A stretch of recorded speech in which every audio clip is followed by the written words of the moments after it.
One of the newest 76ers is Amir Johnson, a great veteran here in the NBA, especially of the Atlantic Division. Yes, sir. We'll get into that in your history, but what about this opportunity specifically spoke to you? What was presented to you during this whole process that convinced you that the Sixers were the place to be? Just to see the direction they're going. I've been watching them over the years. You know, they've been in a little downfall, and now they're definitely in a good place. And to have attributes like JJ and myself come in is definitely it's definitely going to be fun just to have some veteran experience. And like you said, you got a great group of core young guys, and I'm just happy to be a part of the process.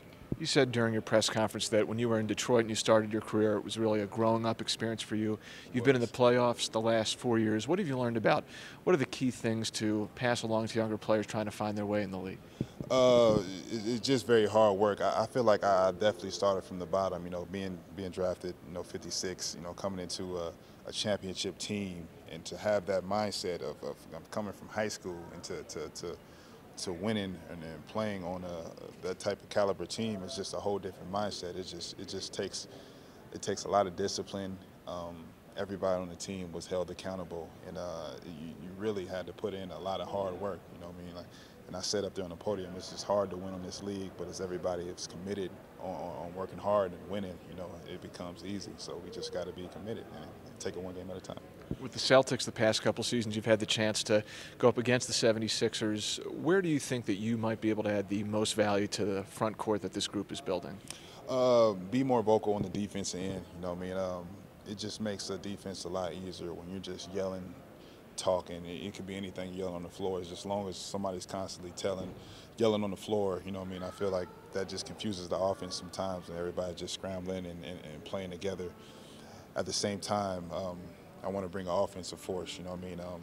I definitely slimmed down this summer, just to keep up with the younger guys, and because Boston season I was playing center and I bulked up, so I definitely slimmed down this season, just to be more energized and on the offensive side, and I definitely want to just bring my defensive presence, offensive presence at the same time to this team.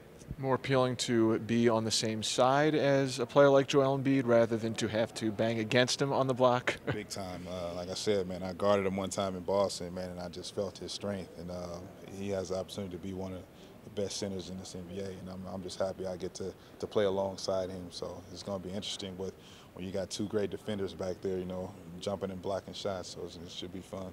You spoke during the press conference about your relationship with Brian Colangelo dating back to your time in Toronto. What struck you about the interaction, and how did that relationship get maintained over these years?